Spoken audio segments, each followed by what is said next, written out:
Clerk will call us to order. If we'll all rise to the Pledge of Allegiance. I pledge allegiance To the flag of the United States of America and to the republic for which it stands, one nation, under God, indivisible, with liberty and justice for all. For those who haven't been here before, my name is Drew Smith. I'm the Code Enforcement Special Magistrate for the City of St. Cloud. My role in these proceedings is to be an independent trier of fact. The way we'll proceed today is the city will present its evidence and testimony on each case as we move through the agenda. After the code enforcement officer is done testifying, the respondents will have an opportunity to either or both ask questions of the code enforcement officer or and tell me any evidence and show me any evidence and give me any testimony you'd like me to receive. When I've heard all the evidence testimony, I'll enter an order on the facts. Verbal order today, that will be followed in the mail by a written order. And I think we can call the first case, clerk. Case number 2022-122, Upward America Southeast Property Owner LP, 4161 Bull Street, St. Cloud, Florida. If anybody else is going to testify today, if you'd stand where you are and raise your right hand, I'll swear everybody in at once. Anybody give them testimony? Do you swear from the testimony you give today is the truth, the whole truth, and nothing but the truth? I do. Thank you. Good afternoon. Alice Miller, Code Enforcement Officer for the City of St. Cloud. I'm presenting this case for the property located at 4161 Bull Street. Sorry, sir, 1 second.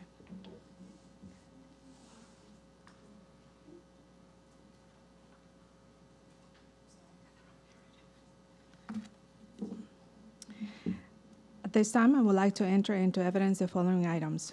Copy of the notice of violation, copy of the notice of violation sent by certified mail, copy of the notice of violation sent by regular mail posted at the property and City Hall, copy of the statement of violation and notice of hearing sent by certified mail posted at the property and City Hall, copy of the PowerPoint presentation, affidavit of postings, evidence of mailings, copy of the code sections in violation, a copy of the deed to the property, and a copy of the cost incurred if the magistrate finds the respondent in violation in the amount of $211.32, and the respondent is not here. Thank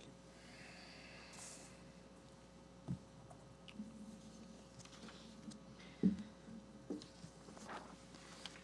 On January 25th, 2022, Code Enforcement received a complaint from the tenant stating that the insect screens were not provided for the dwelling. The tenants had tried talking to the property manager, and they were told that they will not be providing insect screens because they did not want to deal with the maintenance. An inspection was performed and verified the complaint. A notice of violation was sent by regular mail to the owner, an agent, and tenant to correct the violation within 30 days. On February 25th, 2022, a reinspection was performed and verified that the property was still in violation. A notice of violation was sent by certified mail to the owner, agent, and tenant to correct the violation. Posted the property in City Hall, did an affidavit, took 2 photos.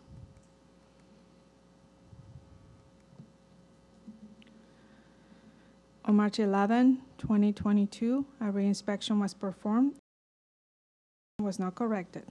I also received a call from the building requesting additional time, and an extension was granted.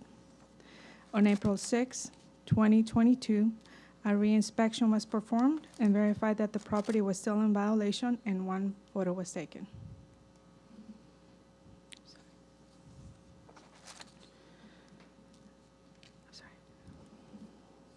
On April 7th, 2022, I received a phone call and an email from the management company inquiring if the violation was still active. A reply was sent stating that the violation has not been corrected.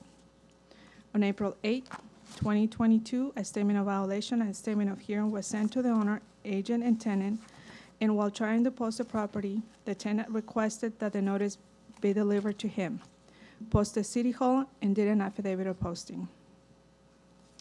On April 21st, 2022, a request for a compliance inspection was received and verified that the violation was corrected and the property was not in compliance, and 2 photos were taken.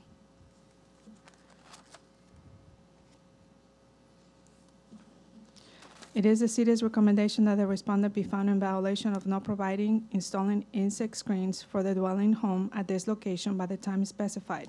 The city will request that the cost incurred in bringing this case before the magistrate in the amount of $211.32 to be paid within 7 days of the written order by the special magistrate. So the screens are up now. Yes, sir. When did they put the screens up? They requested an inspection on April 21st, and I went out and to the property, and they provided with the screens. Do you know who put the screens up? Sorry, Was it the tenant or the property manager?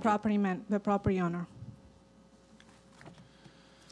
Based on the evidence testimony presented, I will find in favor of the city, find that the respondent was in violation for not providing window insect screens as required, find that the respondent cured the violation, but the cure was made after the date set for compliance in the notice of violation.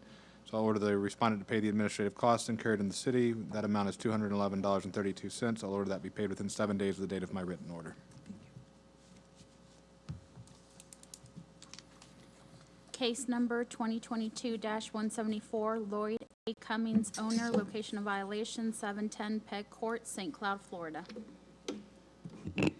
Good afternoon, Pam Neal, City of St. Cloud Code Enforcement Officer. I am presenting this case for the property located at 710 Peg Court.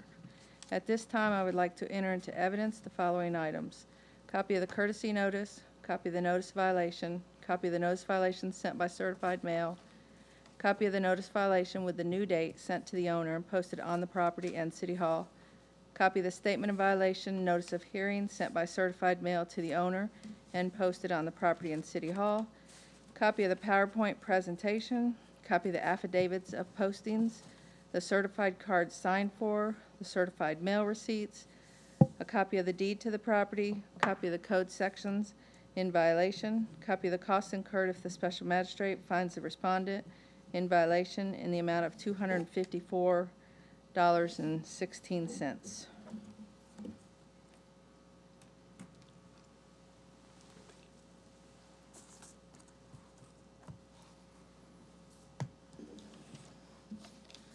On January 31st, 2022, I was checking the fences in this subdivision, and the fence at this location was installed without a permit.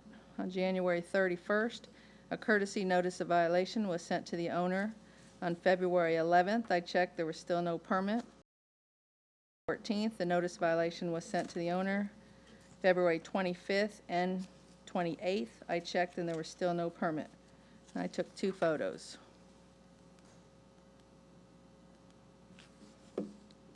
On February 28th, the notice of violation was sent by certified mail to the owner. On March 15th, I checked and there was still no permit, not even applied for. On March 16th, the notice of violation with the new date was sent to the owner and posted on the property and City Hall. An affidavit of posting was completed. I took 3 photos. On April 7th, I checked, but the permit was still not applied for. On April 7th, a statement of violation, notice of hearing was sent by certified mail to the owner and posted on the property and City Hall. An affidavit of posting was completed.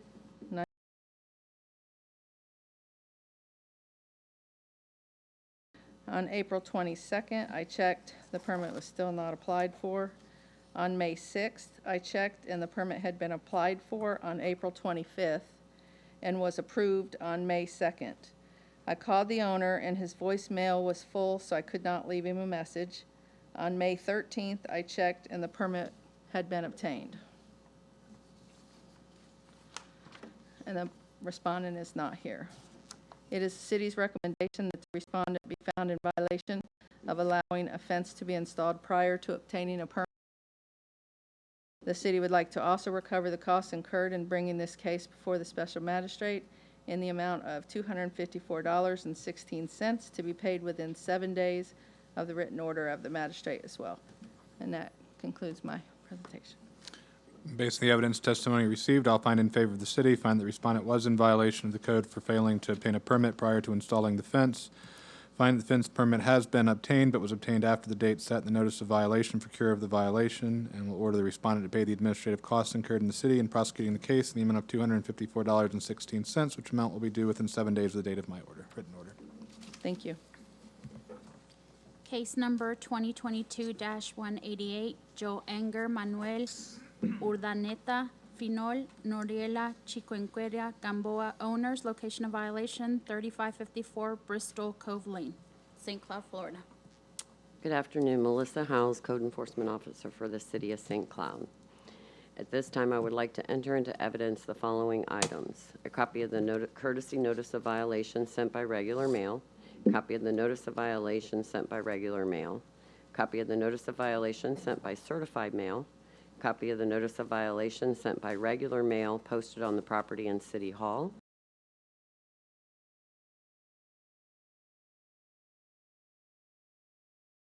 copy of the PowerPoint presentation, affidavit of postings, evidence of mailings, the code sections in violation, a copy of the deed to the property, and a copy of the cost incurred if the magistrate finds the respondent in violation in the amount of $199.16, and the respondent is not here.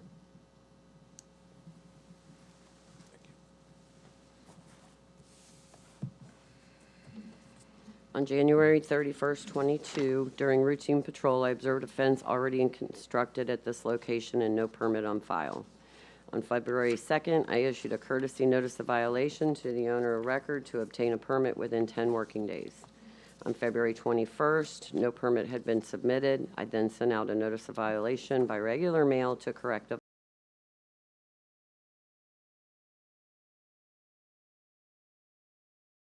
which was later returned as unclaimed. On March 29th, no permit was submitted, so I went to the property to try and make contact with the owner with no success, and 2 photos were taken. On March 30th, a notice of violation was issued by regular mail posted on the property and City Hall. An affidavit of posting was completed, and 1 photo was taken. On April 15th, I checked the permit records, still no permit on file and no contact with the homeowners. On April 18th, I sent out a statement of violation and notice of hearing by certified mail.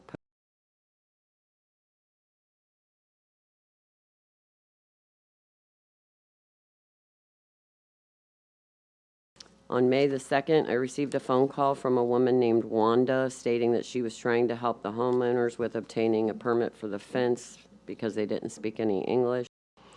I checked the permit records, and a permit was submitted on April 25th. She needed to submit a few more items, but she stated that she should be able to obtain the permit by the date of the magistrate. Since then, I've spoken with her a couple of times. She's had some issues with what zoning is requesting from her,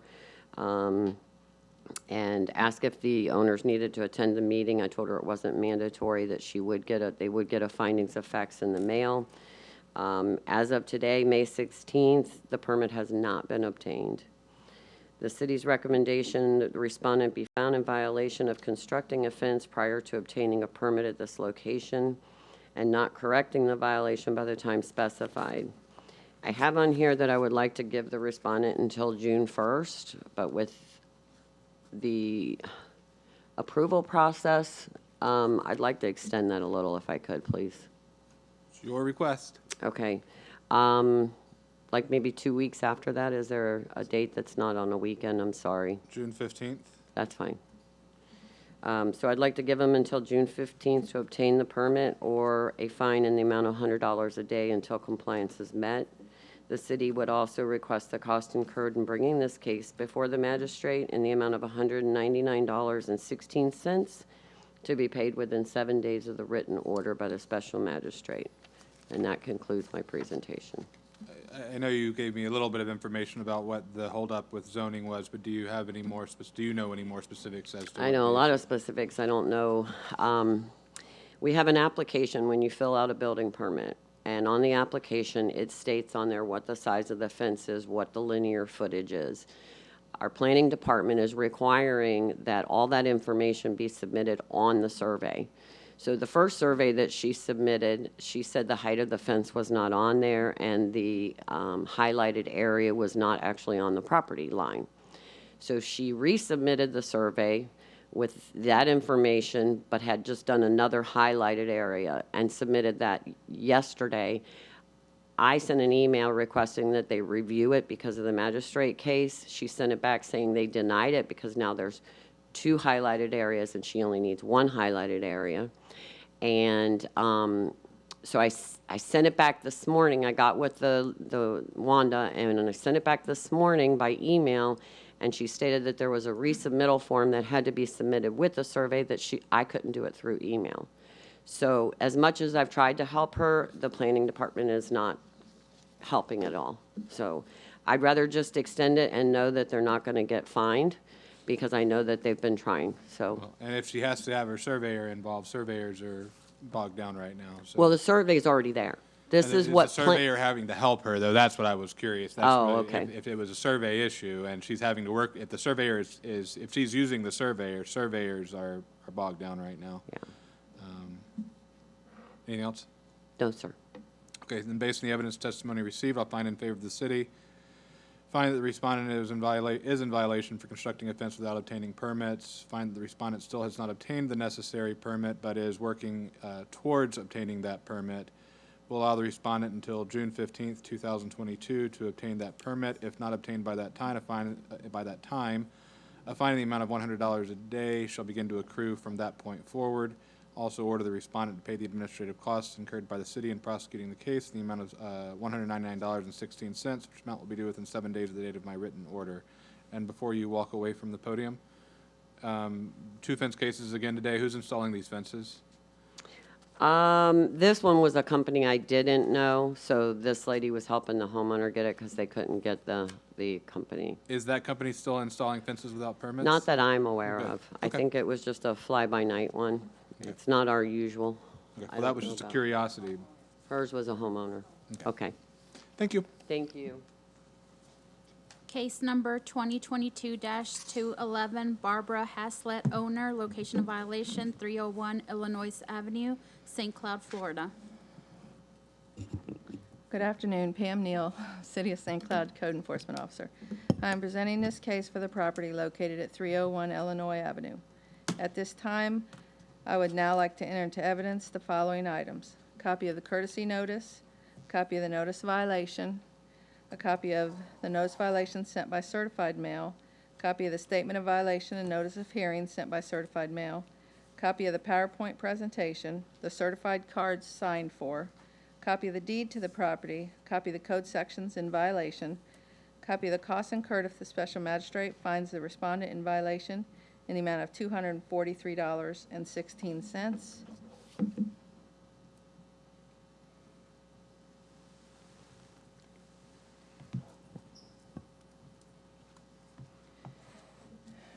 On February 7th, 2022, while on routine patrol, I noticed a tan car with an expired tag and a white Chevy truck with no tag, and also miscellaneous debris throughout the side yard. And I took 7 photos.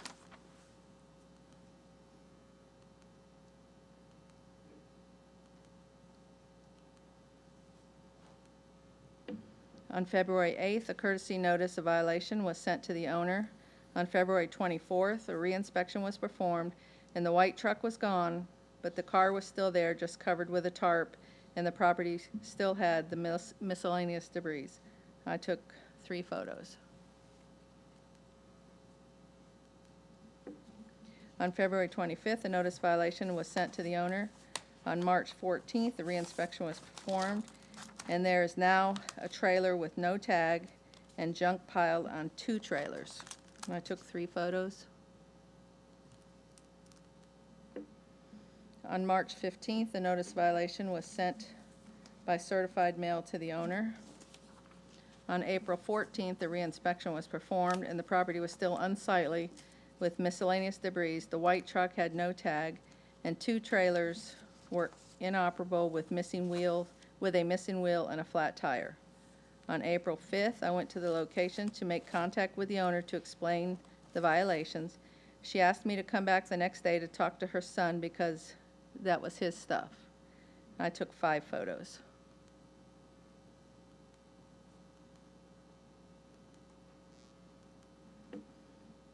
On April 6th, I went to the location with Supervisor Sparkman. We explained the violations, but he did not want to cooperate at all. On April 8th, a statement of violation, notice of hearing, was sent by certified mail to the owner. On April 25th, a reinspection was performed, and the property was cleaned up, but the white truck was still parked on the side with no tag. I took one photo. On May 9th and 17th, re-inspections were performed, and the truck was still on the side of the property with no tag. I took one photo. The respondent is not here.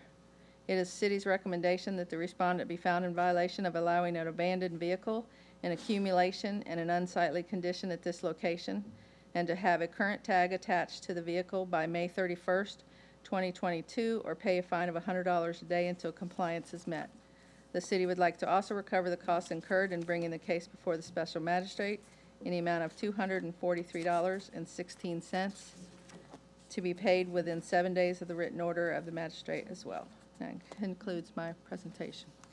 Are the trailers still there? They have tags. And there's nothing on them. No, Okay, that's they're clear, empty now. yeah. So It's just a white truck, just that little white truck. Okay. That's the only thing that's left.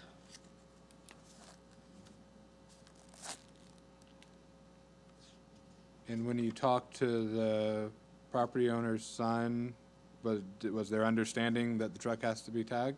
Yes. Did they give any explanation for why it's not? No, but he did call me right before we come to the meeting and to tell me that they couldn't come because they both have COVID. And I explained to him that the truck was the only thing left, that I would give him until May 31st. He said the truck would be gone, but I said that I was also going to ask for costs incurred. Okay. And based on the evidence testimony received, I'll find in favor of the city, find that the respondent was in violation for accumulation of junk and debris on the property, find that that violation has been cured, but was cured after the time set the notice of violation for cure. We'll also find that the respondent is still in violation for allowing the unregistered vehicle to be parked on the property. Order the respondent to cure that violation by either having the vehicle properly tagged or removed on or before May 31, 2022. If not brought into compliance by that date, a fine in the amount of $100 per day shall run from that point forward. Also order the respondent to pay the administrative costs incurred by the city in the amount of $243.16, which amount will be due within 7 days of the date of my written order. Thank you. Case number 2022-276, Tyrell Enterprise LLC, owner, location of violation, 309 17th Street, St. Cloud, Florida. Alex Miller, Code Enforcement Officer for the City of St. Cloud. I'm presenting this case for the property located at 309 17th Street. At this time, I would like to enter into evidence the following items: copy of the notice of violation, copy of the notice of violation sent by certified mail, copy of the notice of violation sent by regular mail, posted at the property and City Hall, copy of the statement of violation and notice of hearing sent by certified mail and City Hall and posted at the property, copy of the PowerPoint presentation, affidavit of postings, evidence of mailings, copy of the code sections in violation, and a copy of the deed to the property, and a copy of the cost incurred of the magistrate found the respondent in violation in the amount of $221.66. The respondent is here, and I provided with the copies.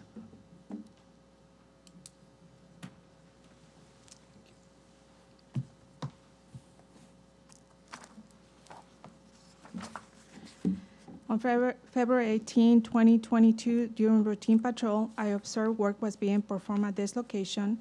I verified that no permit was issued for the repairs and alterations of the dwelling, plumbing, doors, framing, siding, and the pool demolition at this location. I made contact with the foreman of the job and requested that they stop working and return only when they have a permit. The chief building inspector walked the property to see what kind of permits will need to be obtained from the city before the job can be resumed. Red tagged the property with a stop work order. 17 photos were taken of the property and one photo showing the demolition of the location of the pool that was demolished without a permit.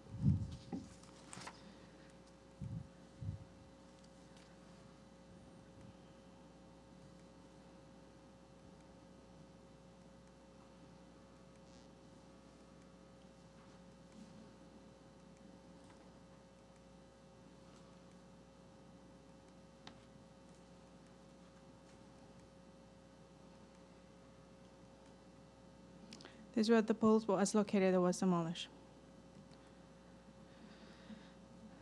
On February 21, 2022, a notice of violation was sent by regular mail to the owner agent to correct the violations within 7 working days. On March 3, 2022, a reinspection was performed and verified that an incomplete application was submitted and the property was still in violation. A notice of violation was sent by certified mail to the owner agent to correct the violation within 7 working days. On March 18, a reinspection was performed and verified that a revision was submitted and an extension was provided to allow the permit to be obtained. On March 30, 2022, a reinspection was performed and verified that the permit has not been issued due to the incomplete paperwork provided with the application. On April 6, another reinspection was performed and verified that no effort has been made from the owner to provide any additional documents for the permit to be issued and the property was still in violation. A notice of violation was sent by regular mail to the owner and agent to correct the violations within 7 working days, posted the property in City Hall, and did an affidavit of posting, and 1 photo was taken.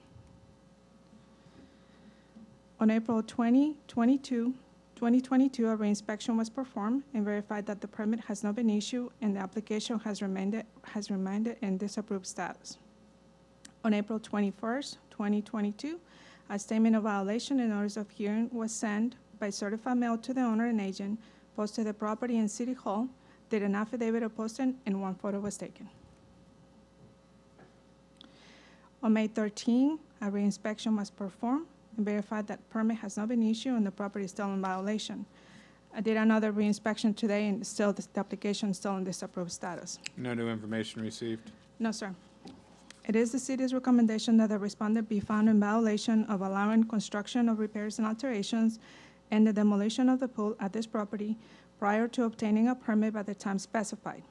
The city will recommend that the respondent be given until May 31st, 2022 to obtain a permit or a fine in the amount of $100 a day be assessed until compliance is met.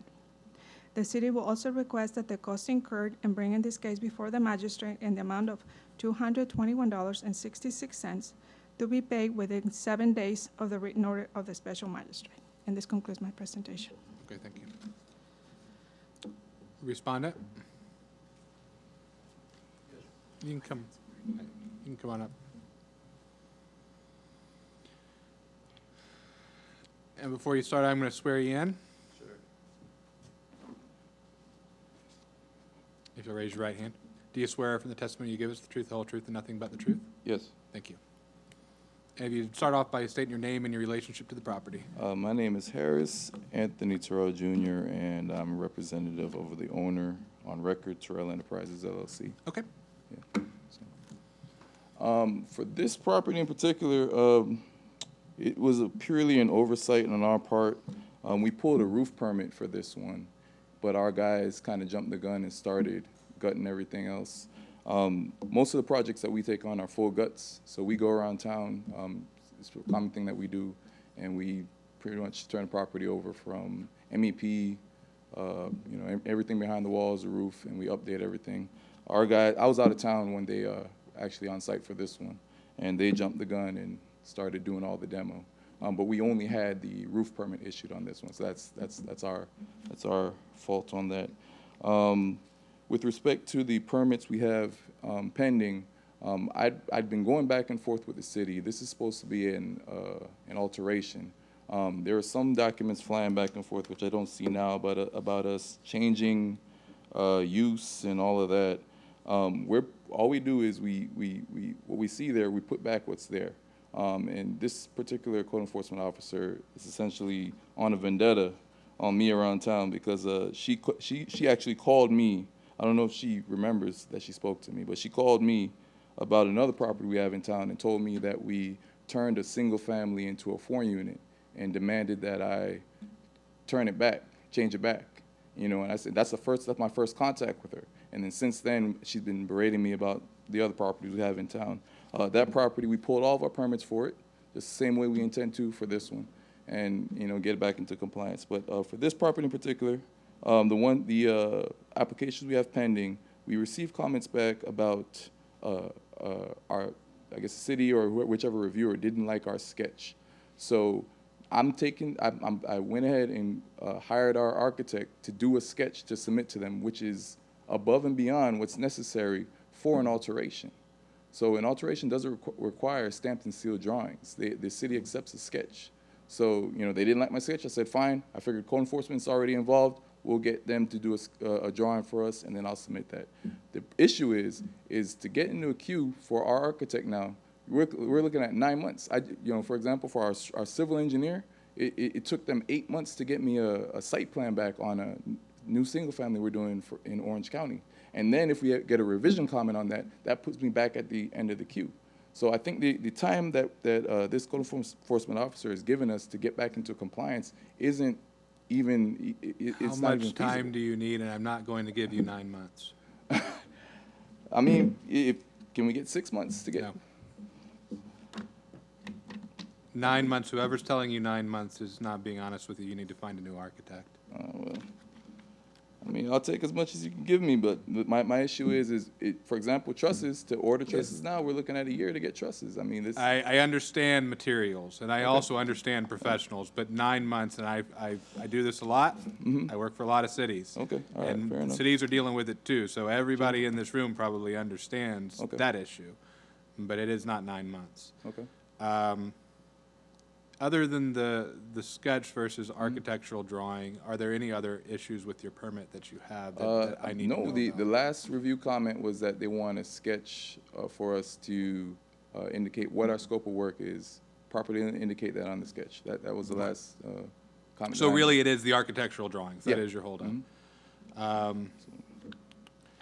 The other reason why, if really and truly the architect you're working with can't get to you sooner, you should find a new one, because this is costing you money too. The longer this sits in this condition, this is costing you money. Absolutely, absolutely. And the thing is now if you don't have an established relationship with a designer, then, you know, it's pretty much Hard to we're get not in the taking door. any new clients. I mean, that's the reality right now for it. The only reason why we're able to get some of our other work done is because my dad's had relationship with them for 30 years.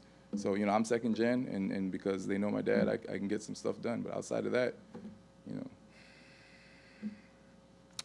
know. I'm going to give you 45 days. And if you're not able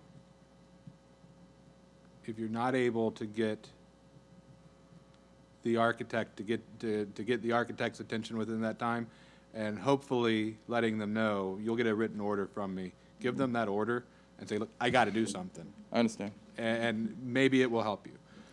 If they still say, we're not getting to you until whatever date they say they can get to you, get them to put it in writing and send it to code enforcement. And if you get that from him, would you make sure that I see it? Sure. So I know what's Yeah. going on with this Sure. case. Okay. All right. That's fine. And if necessary, if it really and truly, if you're not able to get that architect to get you the attention, then I'll ask this to be set for hearing again, and we'll talk about it some more. Well, my kind of gripe is that the drawing for an alteration does not require stamped and sealed drawings. That was my kind of gripe with but fair enough. I'm here on, you did construction without a permit. No, I That's all I understand. can, I understand. I'm independent, I don't work for the city, all I can do is try the facts that are in Okay. front of me. Okay. So I will allow 45 days, that'll be from the date of my written order, so that'll actually buy you probably a couple more days, because once I sign that order, that's when that clock will start ticking. Okay. But I'd go ahead and start pressing that architect now. Okay. All right. Also, we'll order the respondent to pay the administrative costs in the amount of $221.66. Normally, I will set that as due from 7 days from the date of my written order. Do you have any problem paying the $221.66 of cost within 7 days? No. Okay. Then that will be in that written order. I'll give you instructions and contact information for Ms. Clocker sitting next to me, and how to get that paid. Okay. Okay? Understood. Thank you. And like I said, reach out, and if they say we can't get to you, say put it in writing and send that to the code enforcement Okay. officer. I will. Thank you. All right. Case number 2022-288, BFA Assets 3 LLC owner Gabriel Lonai Onsetti, tenant, location of violation 1148 Creek Woods Circle, St. Cloud, Florida. Good afternoon, Pam Neal, City of St. Cloud Code Enforcement Officer, and presenting this case for the property located at 1148 Creekwood Circle. At this time, I would like to enter into evidence the following items: copy of the courtesy notice sent to the tenant, copy of the notice violations sent to the owner and the tenant, copy of the notice violation sent by certified mail to the owner and the tenant, a copy of the notice violation with the new date sent to the owner and the tenant and posted on the property and City Hall, copy of the statement of violation notice of hearing sent by certified mail to the owner and a copy to the tenant and posted on the property and City Hall, copy of the PowerPoint presentation, copy of the affidavits of postings, the certified mail receipts, copy of the deed to the property, copy of the code section in violation, a copy of the costs incurred if the special magistrate finds a respondent in violation in the amount of $257.16.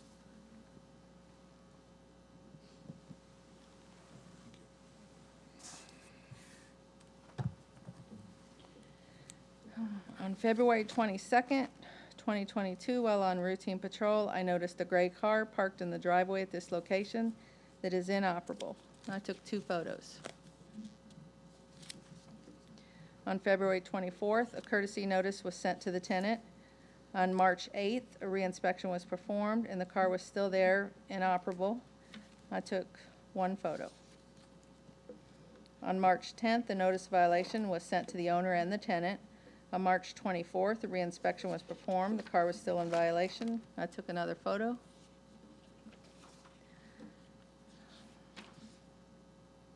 Let's see.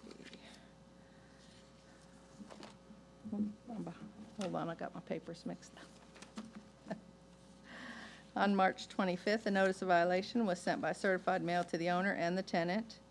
On April 7th, a reinspection was performed and the car was still inoperable.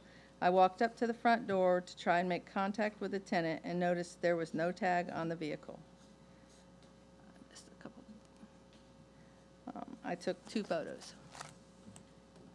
On April 8th, a notice of violation with the new date was sent to the owner and the tenant and posted on the property and City Hall. An affidavit of posting was completed. I took 2 photos. On April 20th, a reinspection was performed and the car was still in violation. I took 2 more photos. On April 21st, a statement of violation, notice of hearing was sent by certified mail to the owner and a copy sent to the tenant and posted on the property and City Hall. Affidavit of posting was completed. Took 1 photo. On April 29th, a reinspection was performed and the car was still in violation. On May 12th, the reinspection was performed and the property is now in compliance. The car was good. And the respondent is not here. It is the city's recommendation that the respondent be found in violation of allowing an abandoned vehicle at this location. The city would like to also recover the costs incurred in bringing this case before the special magistrate in the amount of $257.16 to be paid within 7 days of the written order of the magistrate as well. And that concludes my presentation. And no respondent is present? No. I'll find in favor of the city, find the respondent was in violation for allowing an abandoned vehicle to be parked on the subject property, find that the violation was brought into compliance on May 12th, which was after the date set. The notice of violation for cure, accordingly order the respondent to pay the administrative costs incurred by the city in the amount of $257.16, which amount will be due within 7 days of the date of my written order. Thank you. Case number 2022-317, A Tyrell Enterprise LLC, owner, location of violation, 311 18th Street, St. Cloud, Florida. Alex Miller, Code Enforcement Officer for the City of St. Cloud. I am presenting this case for the property located at 311 18th Street. At this time, I would like to enter into evidence the following items: copy of the notice of violation, copy of the notice of violation sent by certified mail, copy of the notice of violation sent by regular mail, posted at the property and City Hall, copy of the statement of violation and notice of hearing sent by certified mail, posted at the property and City Hall, copy of the PowerPoint presentation, affidavit of postings, evidence of mailings, copy of the sections in violation, a copy of the deed to the property, and a copy of the cost incurred if the magistrate finds the respondent in violation in the amount of $236.32. The respondent is here, and I provided copies of the evidence. Just wanted to let you know, sir, the reason why I found this violation was because the other property, 309, was around the corner. So when I was driving, I found this other property, which is from the same owner. On February 24, during routine patrol, I observed work. Binder. Evidence. I'm sorry. Thank you. On February 24, during 2022, during routine patrol, I observed work was performed at this location. I verified that a roofing and air conditioning permit were obtained, but there was no permit issued for the siding, new windows and doors, porch, and electrical work for the dwelling. I also observed that there was an accumulation debris on the left side of the property, mattresses, wood, and construction debris. I also verified that the property was being rented and no business tax receipt, landlord license to rent on record. 9 photos were taken. The 3 first photos show the condition of the house before the repairs and alterations were performed. This was back in 2020.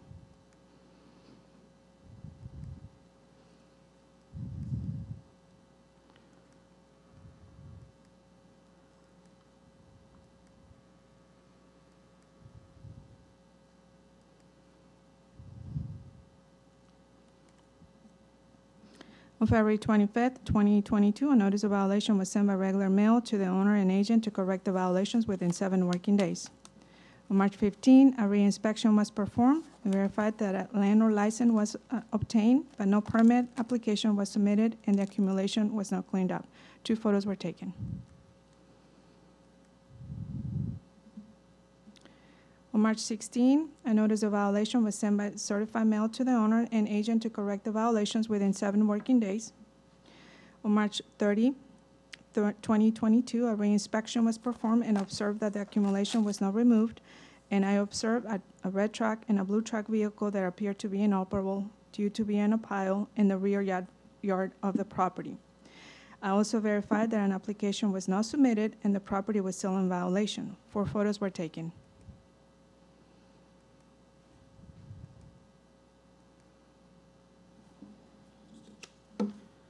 On April 6, 2022, a re-inspection was performed, and now I observed that there was some tree debris in the rear yard. The accumulation was not removed, and no application was submitted, and the property was still in violation. 3 photos were taken.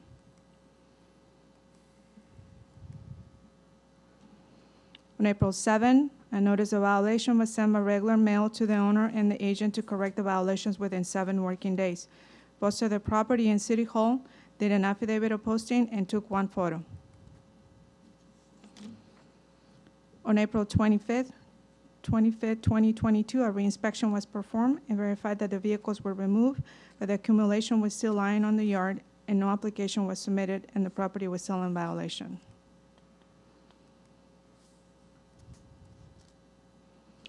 On April 27, a statement of violation and notice of hearing was sent by certified mail to the owner and agent, posted the property in City Hall, did an affidavit of posting, and 1 photo was taken.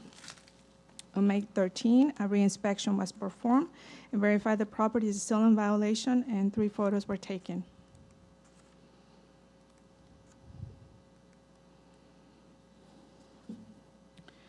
As of today, I checked and there was no permit application on record with the city. It is the city's recommendation that the respondent be found in violation of allowing an accumulation of solid waste, debris, and construction of repairs and alterations of this property prior to obtaining a permit by the time specified. The city will recommend that the respondent be given until May 31st, 2022 to obtain a permit, or a fine in the amount of $100 be assessed until compliance is met. The city will also request that the cost incurred in bringing this case before the magistrate in the amount of $236.32 to be paid within 7 days of the written order by the special magistrate. And this concludes my presentation. Regarding the accumulation of junk and debris and the accumulation of the vegetative material, what's the condition of that as we sit here today? Still there? Yes, sir. Well, I didn't do an inspection on the debris today, sir. I did it on May 13, on Friday.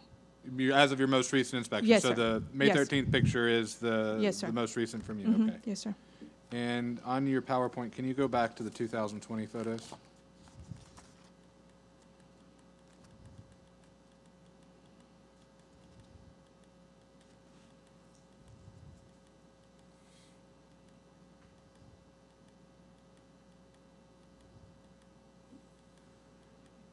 Oh, my goodness.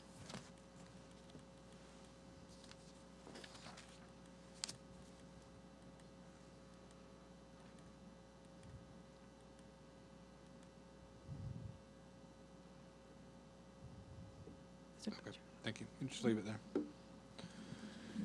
Okay, Respondent? 2 in 1 day. Yeah.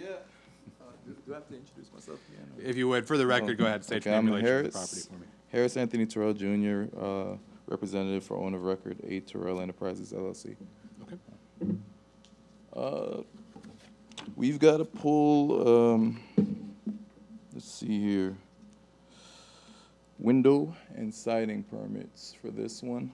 The electrical that the officer cites on this one is part of the AC swap out. It's a little pull out, so that was done underneath the AC permit.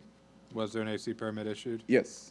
Permit number, I'm sorry, give me 1 second. It's okay. This thing Take your just- time.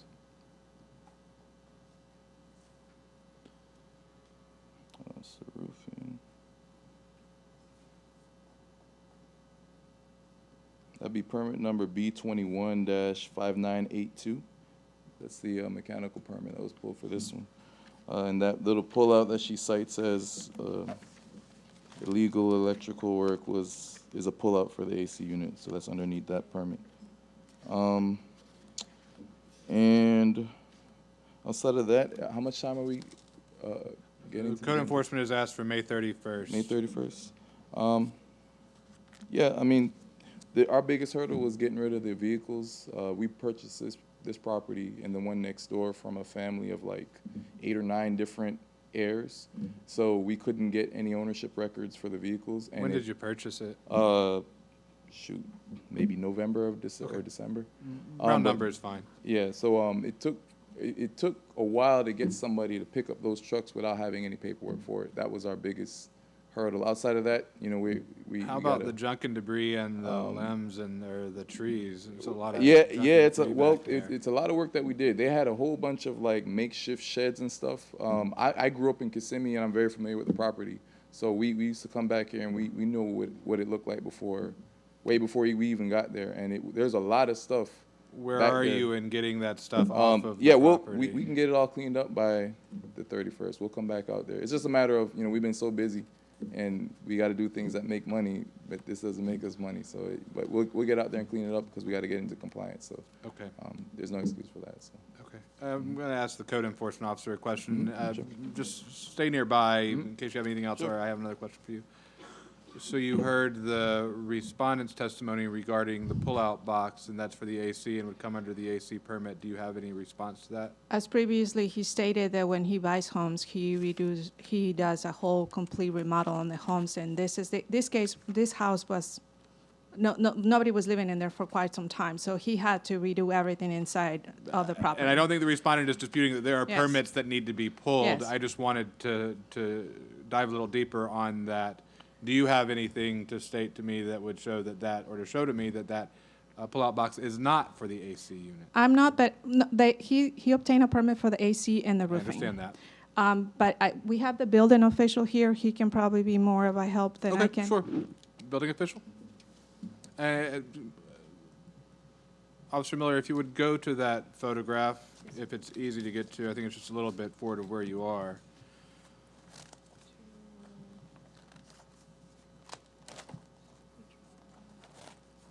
I just want everybody to walk out of here today understanding what permits are necessary to bring this into compliance. You heard the respondent's testimony, that's a pull-out box for the AC unit. Does that look accurate to you? Yes, it does.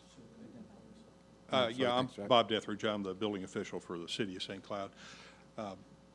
And the air conditioning contractor would be allowed to replace the box and the flexible conduit you see going from the box to the air conditioning unit.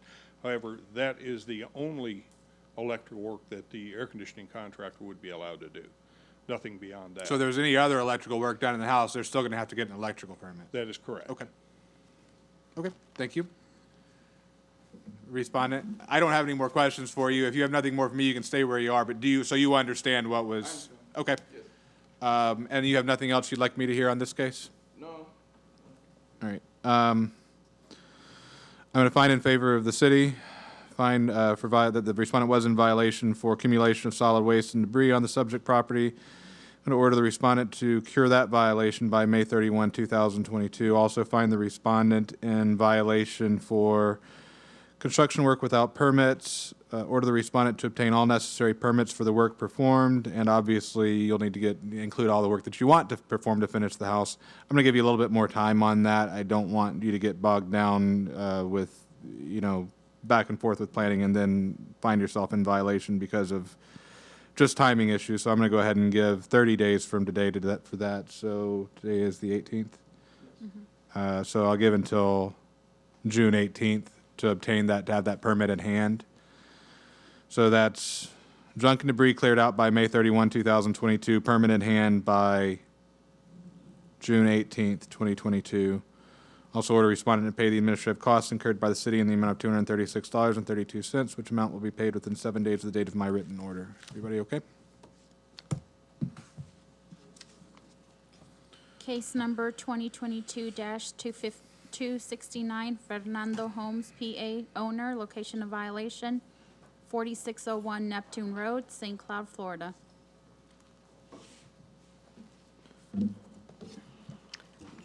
Melissa Howells, Code Enforcement Officer for the City of St. Cloud. I am presenting this case for the property located at 4601 Neptune Road. At this time, I would like to enter into evidence the following items: a copy of the notice of violation sent by regular mail, a copy of the notice of violation sent by certified mail, a copy of the statement of violation and notice of hearing sent by certified mail posted on the property in City Hall, copy of the PowerPoint presentation, affidavit of postings, evidence of mailings, the code sections in violation, a copy of the deed to the property, and a copy of the costs incurred if the magistrate finds the respondent in violation in the amount of $211.16. The respondent is here and has been provided copies of everything.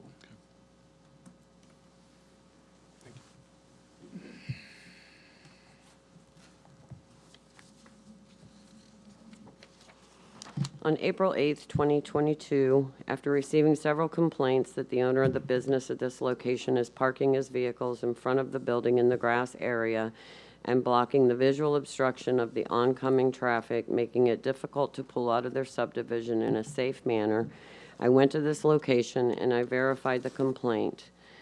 It was determined that this property is located in a neighborhood business zoning district and in violation of the St. Cloud Land Development Code, Section 3.1310A. All parking areas shall be paved. On that same day, April 8th, I sent out a notice of violation by regular mail, giving the owner of record 2 working days to correct the violation. On April 14th, I took 3 photos showing a commercial-sized box truck on the east side of the property in front of the building and a pickup truck on the west side of the property in front of the building, both parked in the grass area. This photo is pulling out of the residential neighborhood. There's a median in between in and out. It's 1 lane on each side. And then I pulled up a little bit further. I don't know that it's a visual obstruction, so that's the only reason I'm parked. This is for just the parking of the vehicles on the grass. On April 15th, I got one more there. On April 15th, the box truck was still parked in the same location. 2 photos were taken.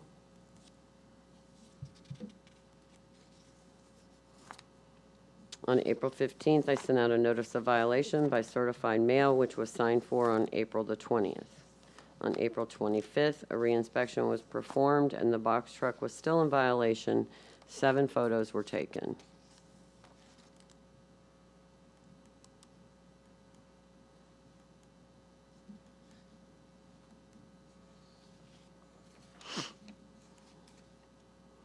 On April 26th, I sent out a statement of violation and notice of hearing by certified mail. I posted it on the property in City Hall, did an affidavit of posting, and took 2 photos. While posting the property with the statement of violation and notice of hearing, the owner of the property was present. He did speak to me in reference to the violation. On May 16th, a reinspection was performed and the violation still existed. 3 photos were taken showing non-compliance. I think that was the 3rd, yeah. Can you go back to the last picture? Yes, So as of May 16th, the truck is back on the grass? yes, Okay. Was the box truck still on the grass on May 16th? yep. Right there. Oh, I don't have it on there. No, it is. It is there. I can, May 16th. I don't know how it got skipped over, but I did take photos of it. And I'm under oath. It was still on the grass on the 15th. Oh, I put the wrong date at the bottom. On the photo, you'll see it's dated May 16th. It says photo taken 4/26 by Officer Howells, but that date just didn't get changed. So if you look at the photo, My copy actually says 5/16, so it must Does have been it? an earlier Okay. draft on your thumb drive. oh, okay. Yeah.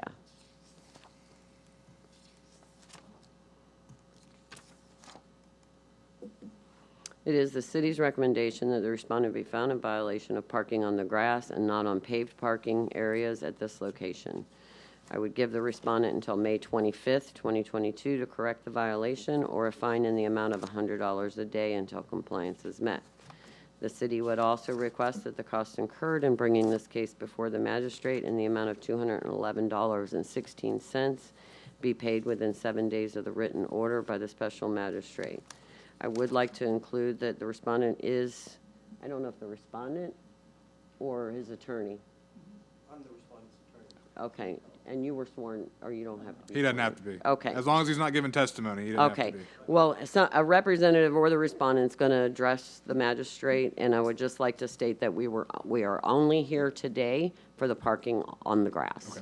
Okay? And that concludes my presentation. Okay, thank you. Special Magistrate, I'm Tim McCollum, Fernando Holmes' attorney. If I may ask her a few Oh, questions. sure, by all means. I thought maybe she would like to come to the podium. If you would maybe take 2 or 3 steps closer, just so that microphone picks you up. Yeah. You can keep your distance if you, however close you want to get, but just so that for the clerk's benefits, the on in. microphone. I'm good with that. Okay. Officer Howes, you've charged Mr. Holmes specifically with a violation of 3.13.10, correct? Correct. Okay. And that section states, all parking areas and drive used by the public in the neighborhood business district shall be paved. Correct. Correct? That's all that it states, correct? Correct? It doesn't mention anything about the use of grass strips, does it? No, it says paved. No, it says paved, Okay. but my question to you is, does it mention anything about the use of grass strips? No. And that is your concern, is how Mr. Holmes is using his grass strips, correct? No, my concern is that all parking that is being used is to be paved. So he's parking on grass. And I notice you skipped conveniently over the part that says used by the public. You also know Does the that, public use the grass? Can I ask Let you him that answer, question? let him ask his question and Okay. then answer the Okay. question, please. but that is part of this requirement, correct? It has to be anything, any parking or drives used by the public has to be paved, correct? I think that would be an interpretation. I say no. All right. And Mr. Holmes you're aware that the truck parked in the grass strip, the box trucks that you accurately described as being commercial in nature, and also his pickup truck are in fact owned by the owner of the premises, correct? I do know that, yes, sir. And are you aware that it's common practices for the owners of businesses in that area to use the grass strips for their commercial vehicles? No, sir. Are you aware that Pinch a Penny uses the grass strips? I'm not for here its- for pinch a penny, sir. Let him ask his questions and then you Okay. can answer. Okay. If your attorney has an objection, he'll raise the objection. I would like to object only insofar as this is already going down a road that this is a very narrow focus. Our interpretation, the city's interpretation, code enforcement officer's interpretation of the code is the plain reading of the code. Council is trying to obviously maneuver for his client, and that's commendable, but it's his job. But it's a fairly straightforward phrasing in the Land Development Code. It talks about parking shall be paved in the district, and I think the questions are asking for an interpretation from someone who's simply enforcing the code. Well, the simple fact of the matter is, all the public parking at this business establishment are paved. What we're really talking about is the use of the grass strip. And the use of the grass strip for vehicles that are owned by the owner, but not part of the public. And Let me, this is where I'm struggling with it. I see where you're going too. Is your client a member of the public? my client is the owner of the property. Is your client a member of the public? I would say that he is not in the context of this statute. And this statute is not prohibitory in nature. It does not say that he can't use a grass strip for a particular purpose. It does not say that he can't use any other part of his property. All that it says is that public parking must be paved. All his public parking is paved. And if they want to try to cite him for use of grass strip, show a statute. I've looked at the entire code.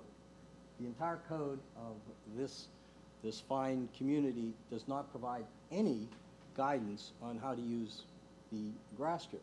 Therefore, I think it would behoove this community to develop a policy enacted in its code in some form of legislation to deal with issues. And the reason that needs to be addressed is because almost all of the businesses in this area are using their grass strips for their commercial businesses.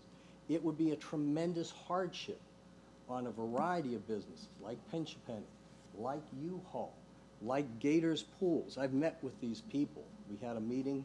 They all came. I'm surprised they're not here today. But it would be an incredible hardship to their business to find out they couldn't use these grass strips because of a provision that requires paving of a public parking lot. We're here for today's case. Understood, but I understand the argument from counsel respectfully, but do you have any evidence to show me regarding other uses of the grass strip? I do. My client could testify about that. I could also cross-examine the code enforcement officer, and if she would be so kind, and she could testify. I think you started asking the question. That's when we kind of got into the weeds a little bit. So if you would go back to that question of the code enforcement officer, and I'll also obviously allow you to put your witness up. State's attorney's comment. Oh, state attorney? City. Oh, city attorney. Okay, fine. Thank you.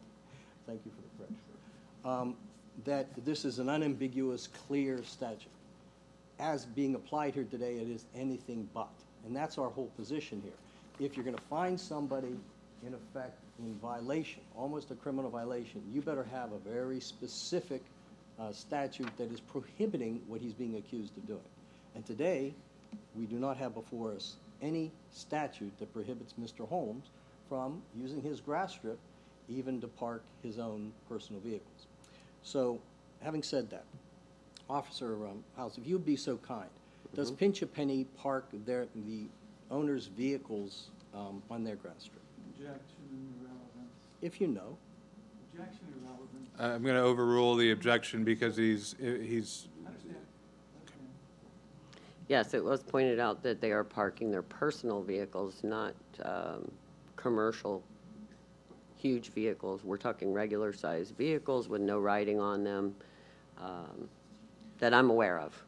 Okay, but their grass strip is located on the back and side of their premises, correct? Just have a standing objection. They partially are on, actually, county property, so the county will get cited as well. And what's parked there are pickup trucks that they use in their business, isn't it?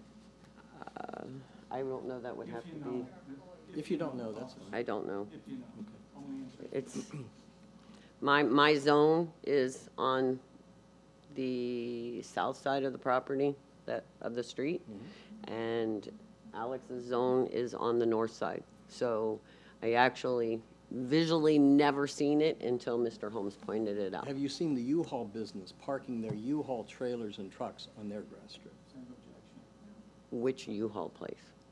Well, there are a variety of them, but I've been told that particularly the one that's close to Mr. Holmes's premises on Neptune Drive does that. I'm not even aware of one on that. If I could, we're getting into areas of other properties not relevant to today's case. This is going towards trying to take facts which are varying in terms of property owner violation or potential violation of use of property, far afield from what we're talking about here. This is a very straightforward code provision talking about parking shall be paid. It's in this district. There's no factual dispute. You've seen the pictures. Counsel, this capable attorney has seen the pictures. There's no factual dispute here. This is going to be an interpretation for the magistrate, respectfully, and ultimately, I suspect, potentially, an appellate level.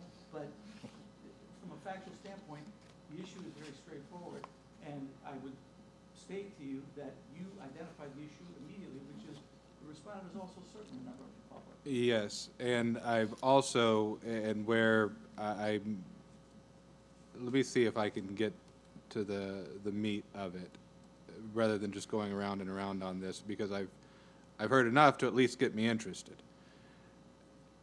When counsel first began this line of questioning, I heard what sounded like potentially there is some distinction between business owner personal vehicles and consumer vehicles when parked at this type of property. Does the city distinguish those two?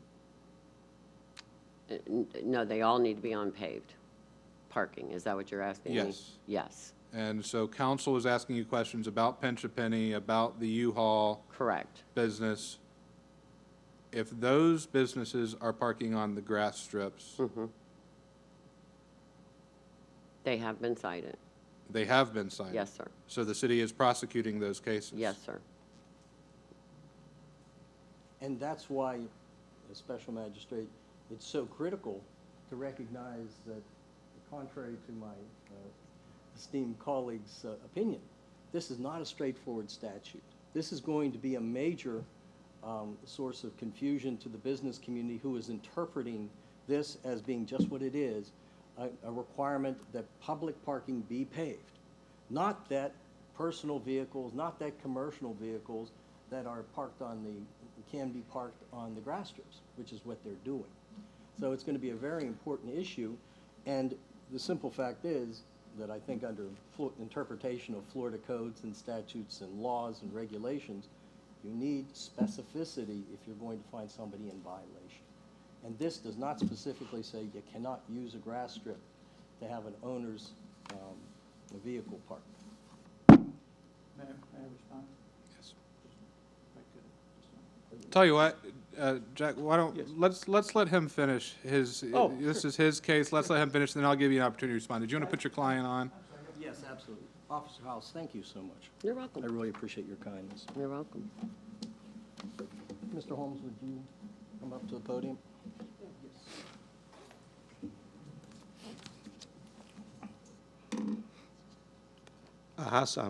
My name is Fernando Holmes. I'm the owner of 4601 Neptune Road, and been in the city of St. Cloud for the past 6 years, which I've been struggling as a business owner, because every time I do something, there's a situation. Let me give you the first example. 6 years ago, in 2015, I submitted a permit for the electronic sign animation, which cost me $60,000. After 5.5 years, the city of St. Cloud said that I'm on violation. I was confused. I put all the permits, and I spent $58,000 so I can communicate with the sellers, with the buyers out there, and from one day to another, I'm on violation. I had to change my programming. I had to turn off my sign at 9 p.m. I cannot communicate with other sellers. I was losing money. And from one day to another, they changed it. I don't think that's fair. I don't think that's fine. Now, I need to get my business back going. Everybody has their own trucks in City of St. Cloud. In there, I do the same thing after 5 months. I'm on violation. I said, I'm on violation? Yeah, you're on violation. I said, I don't believe this. I contact my other attorney, David Peterson, and he agreed with him that I'm now in violation. Because they give me a violation, And my attorney pointed other businesses. Now the code enforcement of the city went to the other businesses because they point me first. So I feel so frustrated with this city. Every time I do something, I'm on violation. Let me give another example. I have a trailer can I show you? Sure. Anything you show me, I have to keep, so anything, okay. This is the view. Special magistrate, This is just the view for of the my. record, I'd like to ask that anything that he offers to, he's admitted in that. Sure. Thank you. This is the view. Jack, do you want to see this before I look at it? If you'd show city's attorney first.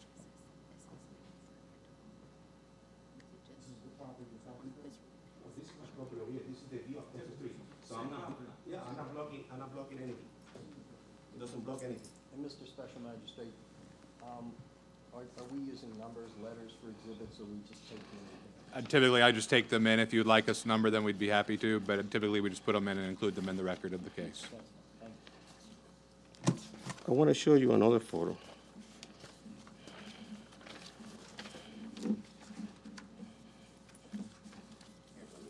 Stuff out of your way, so you don't get it all confused.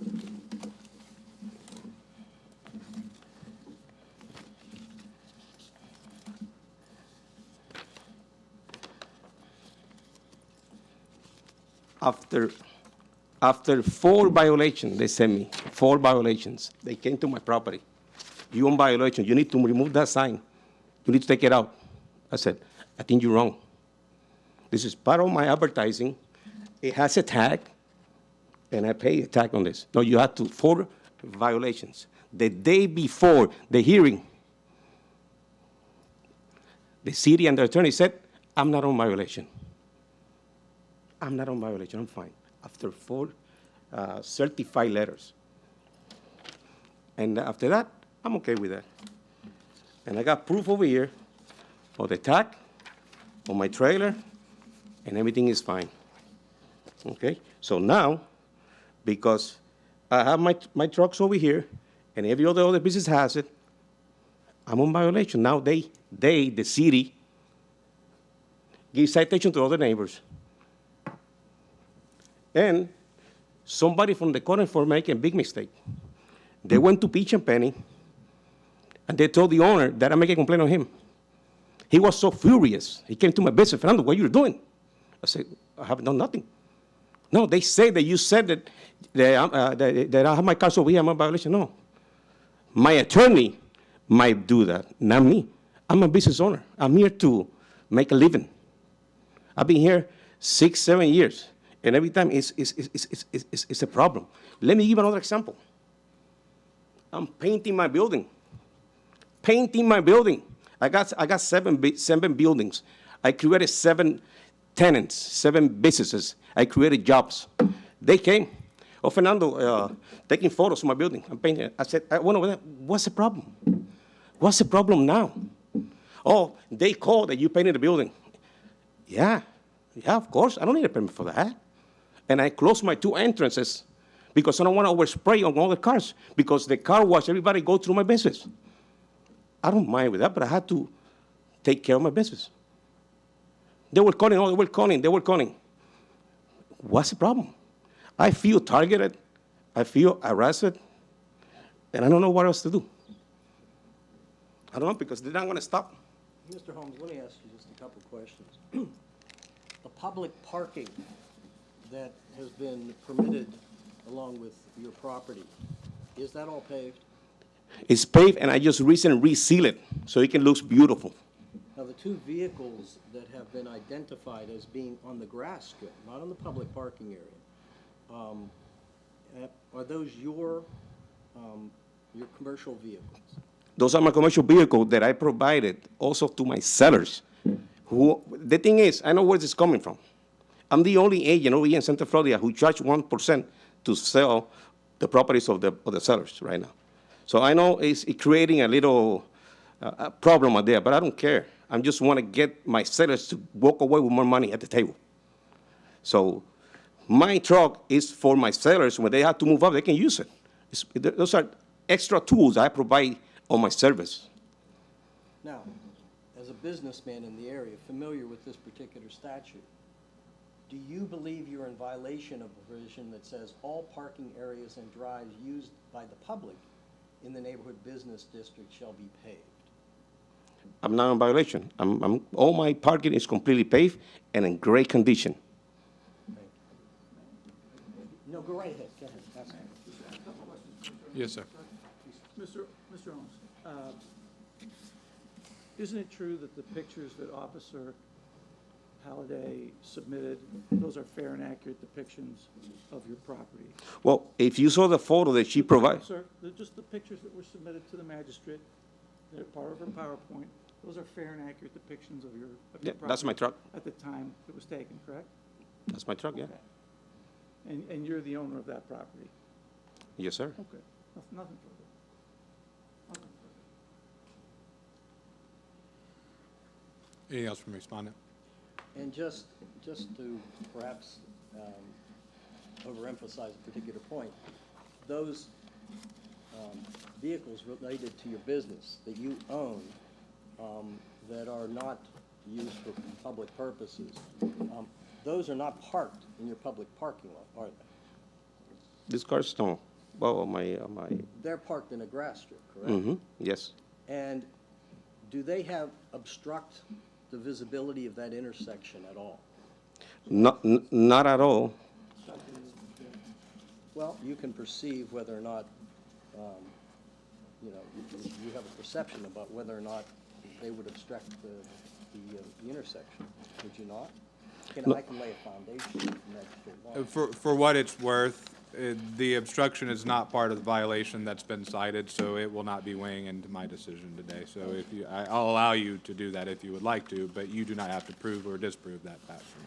But just because I guess somebody who had first contacted the code enforcement people had said that there was something obstructing this, but I think even the code enforcement officer admitted that it wasn't obstructing. Understood, but I'm only looking at the evidence based on what the section cited is, and obstruction is not part of that citation, so. But the final question I have for you is just there's a very, stark distinction between your public parking lot and the grass strip. Yes, sir. And what are those vehicles parked On on? my property, on my grass. Do you have anything else you'd like to tell the special magistrate?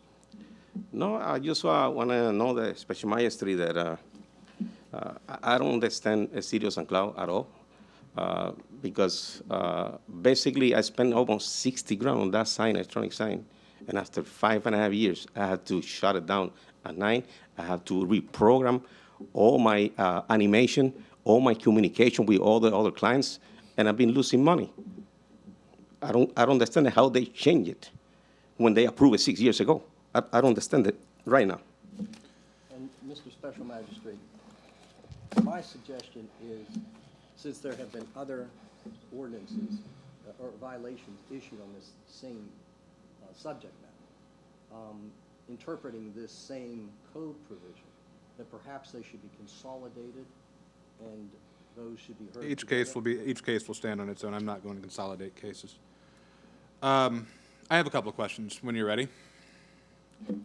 And just so I understand, it's Fernando Holmes, that is the business name and also your name, correct? No, the business name used to be mine, Centro Tyrell Homes Realty. I sold it, the business, not the real estate, and I stay as an agent in that brokerage. Okay. Your name, I just want to make sure I'm clear on what your name is. Fernando Holmes, Okay, so that H-O-M-S. is your name. Yes, sir. Okay. You testified earlier that the box truck and I think the pickup truck, both you allow your clients to use those? No, not to use my trucks. I provide the service. Let's say they need to move, I go there with my people, and we help them to move out. Your people move them, so it is the business's truck? Yes. Okay. Why not park it in the paved parking area? Because based on what happened with my sign, I had to shut it down at 9. I don't have any communication. I've been losing money. So since I put it there, I get 2 or 3 listings every week. So I'm doing very well right now since I did this.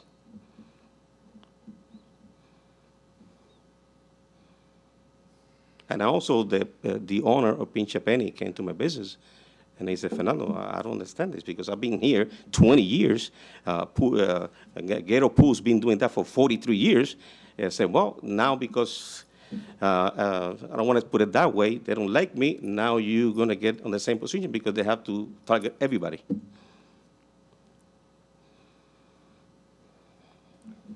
Anything else from either party? I would like to make it close. Closing? Okay. Are you done with your client, Mr. Holmes? I'm done with my client, but I'd like to make a closing. Sure. Absolutely. What I would like to do, Mr. Holmes, yeah, you can step away from the podium. I just wanted to excuse him from the podium. And I'm going to tip my hand and let you both know where I am so that you can both factor that in. Because I do agree it's not a perfectly written code. And I will agree with counsel for Respondent that it could be tightened. But I have not made up my mind yet. I'm not willing, I don't know that I'm willing, I'm still open-minded to be convinced to split the hair that you're asking me to split. And it is for that reason, the question that I asked very early on, is your client a member of the public? I believe that he is, whether I own the business or not. And where I'm really struggling with the logic, I'm telling you all of this so you can factor it into what you close with.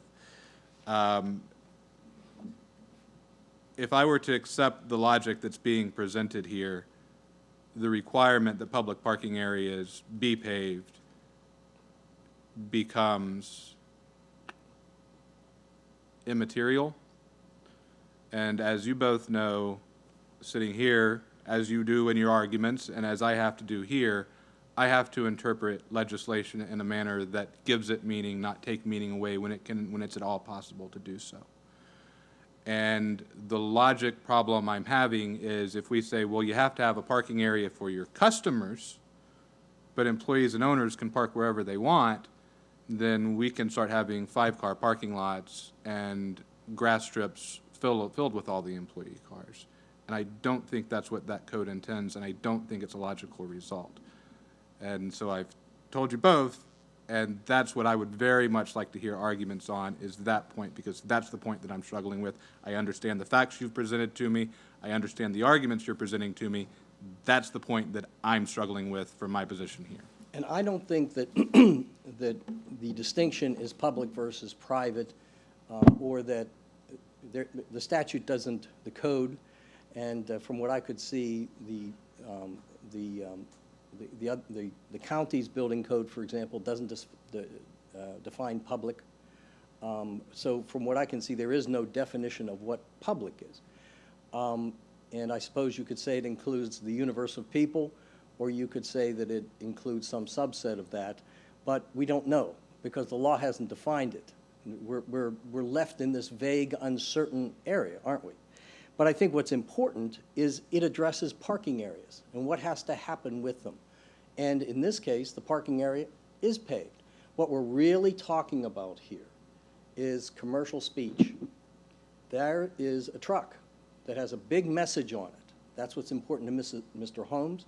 That's what's of concern to the building code people. And that message is only seeable, or is seeable best, if it's parked in that grass strip. Now, the county code, if this were being prosecuted by the county, defines what can be done in grass strips. It says the public parking areas have to be paved, but it also says oh, my apologies for slapping this. It also defines what happens in grass areas. So before you can find somebody in violation of a statute for using a grass area, I think there should be a statute that actually says what is prohibited and that should have been something that would have been legislated with the input of the public in this democratic process that we use to develop our laws. That hasn't happened here.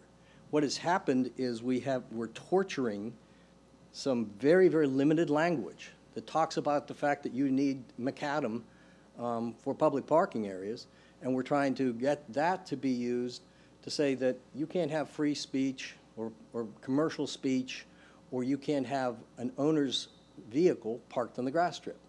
Now, if you say that, you're going to find a lot of the businesses in violation, and you're going to have an incredible interference with their businesses. Before that happens, I think that the legislative bodies should let them know that such a law is intended to be passed, and they should be able to come in and make comment. They should be able to contact their public officials and say, do you realize what this is going to do to my business? If you don't do that, then in effect, what you're saying is that we can create, these laws that are vague, that are ill-defined, and then we can use them for a variety of different purposes that are unintended, and perhaps use them unequally, and perhaps use them in a detrimental way that wasn't even foreseen. I mean, right now, the code enforcement people think that they're doing a good thing by trying to get this truck off of a grass strip, even though there's nothing in the law that says that's a violation. But by enforcing this, they're going to be infecting or affecting dozens of businesses, perhaps hundreds of businesses in this area. And that's a detriment that I think the legislative body of this town has to address. Thank you very much. Yes, sir, thank you. City? Thank you, sir. Focusing on this case only, to sum up, as this magistrate is very experienced and aware that the city is looking for compliance and is focused on this narrow land development code provision, which in the plain reading of it, the plain application, you've already identified. The respondent here is clearly concerned about business affectations, things that the respondent perceives are the motivations of the city. The city's simply trying to enforce the code. The land development code, maybe it could be tightened up in terms of the language used, but by looking at the plain language, taking it piece by piece, and let's just work it through. Parking areas, all parking areas and drives used by the public, and certainly businesses and business owners are members of the public. They're not exempted from the public. We're all part of the public. All parking areas and drives used by the public in the neighborhood business district, which this clearly is, there's no dispute about that, shall be paved. Mandatory language. You identified it. There's parking available on paved locations on his property. The use of this particular placement of these vehicles is not on pavement. It's in the neighborhood business district, and it's being used for parking, and it's a violation of the code. The plain meaning, just applying the plain meaning of the language of the code, imperfect as it may be, would certainly confirm, and the respondent and counsel both acknowledge that the pictures depicted, submitted by Officer Holliday, are accurate, fair depictions of the property and the use of the property. The motivation of the city is simply to enforce the code, and that the parking be used in these areas by the public, inclusive of the business operations, in paved areas. That's what we're seeking. Other cases that may come before you, we'll take one-on-one, but this is the case here today. You've seen the pictures, and you yourself have identified that to give a tortured reading in the spirit of what the respondent wishes to propose or question would create instability within the district and certainly would create a problem in the city's estimation. So we think that the plain evidence and facts are before you. The motivations of the city are sincere and pure. Thank you. Thank you. Anything else from anybody before I rule? I'm going to find in favor of the city. I'm going to start off with findings. As far as the language of the code, all parking areas and drives used by the public in the neighborhood business district shall be paved. That's significant to me. And I do find that Mr. Holmes is a member of the public. And just as he has a right to be here and speak, he's a respondent. I understand if and maybe even when he comes to a city commission meeting, and whether it's during the public period or on a requested agenda item to maybe discuss this exact matter, he will have the right of the public to participate in that proceeding. And so for that, maybe not for that reason, but with that as my example, I do agree with the city's position that we are all members of the public. And just like the Florida statute that says the public is allowed, has to be allowed to participate in city government proceedings, public is not, this is not a tortured reading of the word public. Nor is it, in my opinion, a tortured reading of what is and is not supposed to be paved. I agree with Respondent. It could be cleaner. It could be more perfect. I do not think it is fatally flawed. All parking areas and drives used by the public in neighborhood business districts shall be paved. This is a vehicle. It is parked. But for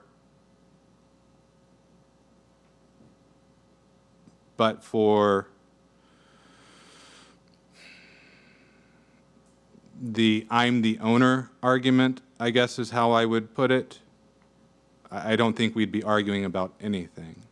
And if the owner is a member of the public and the public parking area is supposed to be paved, then the owner's vehicle should be in the paved parking area. Otherwise, there is no point in having ever adopted legislation that says public parking areas have to be paved.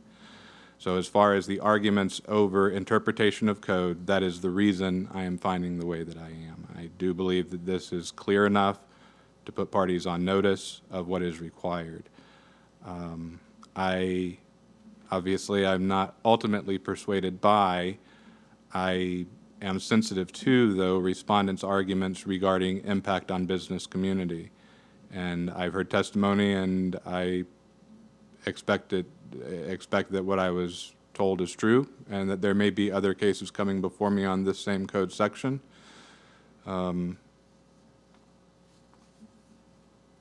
I would probably, as a city attorney myself, expect that there will be business owners calling and coming to city council meetings and raising this issue. And sometimes when enough of them come in, legislation changes, and maybe that's the course. If it impacts the city, a lot of the argument that was made in closing by the Respondent is this is going to have a significant impact on the city if this is how I interpret the code. That's all I can do, though, is interpret the code. I can't change the policy, and I do interpret this to mean that parking areas in the neighborhood business district are supposed to be paved. For that reason, I'm finding in favor of the city. Will allow the Respondent until May 25th, 2022 to correct the violation. If not corrected by that time, or if it is corrected and falls back into noncompliance, a fine in the amount of $100 per day shall run each day until compliance is met and maintained. Also, order the Respondent to pay the administrative costs incurred by the city in the amount of $211.16. I always, when a Respondent is present, I always give them the opportunity to ask for more time. Is there any hardship? And Mr. Holmes, either of you can answer. Is there any hardship in paying the city's costs within the 7 days that I would normally allow? That doesn't present my client with a hardship. Then we'll set that at 7 days. It will be included in my written order, as well as payment instructions. I'm sorry, counsel, if you will give me your name or actually, if you'll just give me a business card before you leave. Do you have one with you? I don't have one with me. If you'll leave, if you'll jot down your name and email address for me and just leave it with me, I will make sure you get a courtesy copy when I send out that order. Well, and I would also like to state for the record that if my client pays within 7 days and removes the vehicles temporarily pending appeal, that we're not waiving the issue. And I think that's important because I don't want an appellate court to say, oh, things are moot. We would pay the money subject to objection. The order's been made, and the payment of costs is part of that, and the legal rights are not impaired by adhering to the order of the magistrate, whichever direction the respondent wishes to go. Yes, and I would agree with that too. Is if you choose to appeal my order, compliance with my order is not considered waiver of that. It's notice of appeal. I always have to go back and refresh my memory, and perhaps city attorney knows it's notice of appeal on code enforcement, isn't it? Not petition. So yeah, petition or notice of appeal, and then the court will be looking to see if there was competent substantial evidence to uphold my ruling, and if the court says there was not, the court will overturn me. But so no, I do not see a waiver risk there either. Anything else from the parties? Thank you both, and thank you for your professionalism. Can you let him understand, though, that if he puts it back after everything's over with, it's considered a repeat violation? Okay, okay. And this is the lady that you talked to in payment, which is Claudia. Okay, thank you, sir. Yes, ma'am, thank you. Unfinished business, reductions under 50,000. Case number 2017-1920, Sharon Talvary, owner, location of violation 1116 Creekwood Circle, St. Cloud, Florida. Good afternoon, Your Honor. This is a request for a reduction of fine and lien settlement on behalf of Respondent Sharon Toliver. This was an arrangement agreed to by Representative for Respondent, Mr. Carrero, who is not here, as I see, and had been in touch with our office. But as you see, this falls under the category of reductions under 50,000. The property, I think, was a grass and weeds issue, and the fines that accrued was $13,750.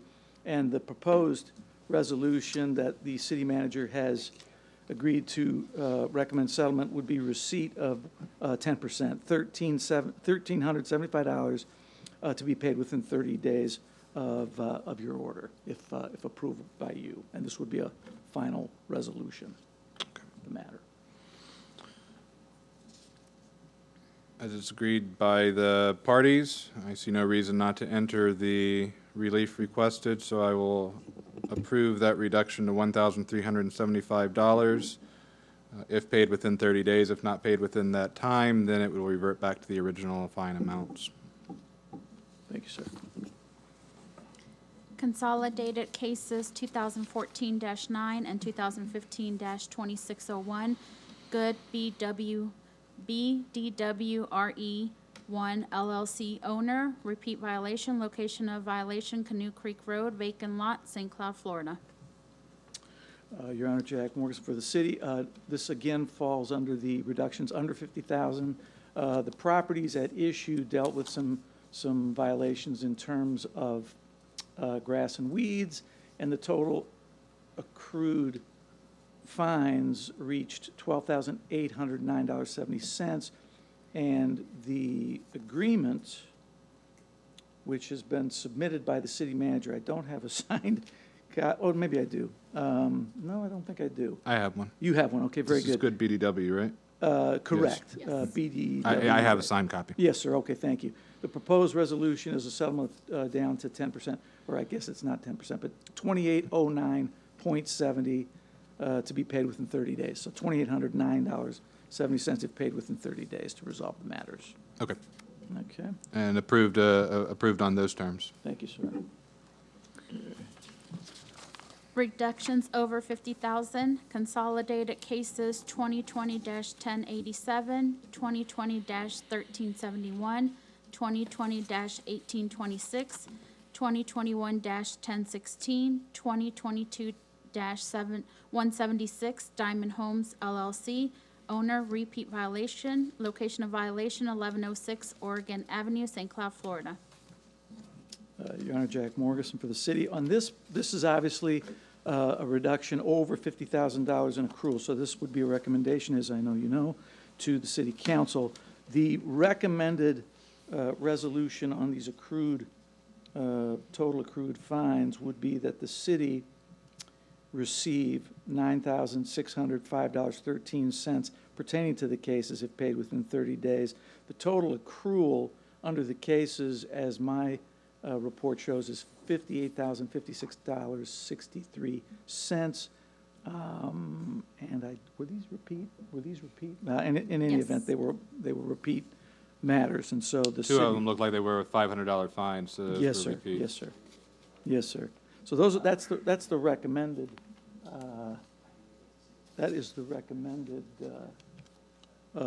settlement structure that the city would agree to adhere to if you were so inclined to recommend that to council. It involves, as you see, several cases. I'm counting 5, I believe. Trying to refresh my, no, I see that. I was trying to refresh my memory and see if there's anything in here. Were these building permit cases? Who was the? They were grass, building permit, A number of, fire permit. I will enter an order recommending approval by the city council. yes, sir.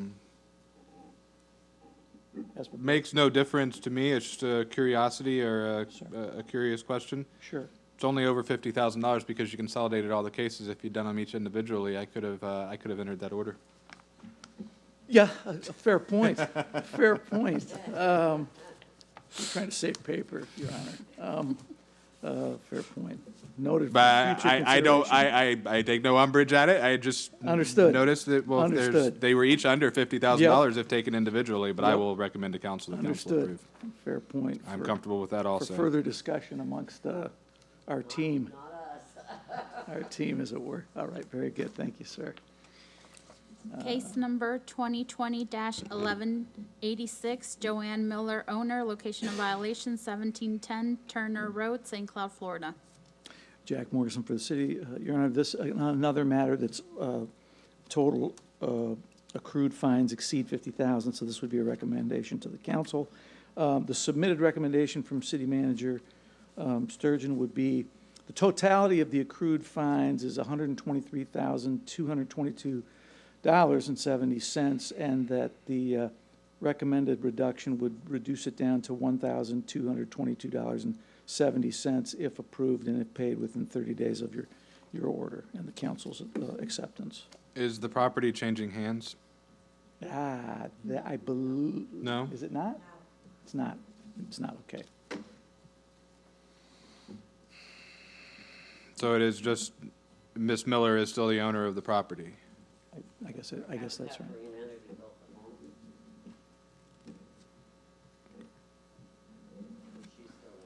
And it is her homestead? Yes, sir. The reason I'm just following up, this is a significant reduction in fines. It is. Yes, it is. And so I was looking to see what the That- reasoning behind that, and I think the last answer that was given, that it was a Habitat house, is the one I that think sells that's me on the it. driving force, yes, sir. Yep, that's what gets my vote for it Yes, too. sir. So I will enter an order recommending approval of that settlement. Thank you, sir. Nothing further from the city. Thank you. Thank you. When do you need those for council agenda? I gave them the next So- June meeting, so. Okay, Yeah, I don't have to that's a rush week. then. Okay, if you needed them rushed, I would get to them first. I would do those first and then send the others when I could get to them. New business, none. Next scheduled meeting, June 15, 2022. Anything else from the city? No, sir. Anything else from clerk? Nope. Thank you, everybody. We are adjourned. Thank you. No, on these, I gave them out that far, so that it would give you time to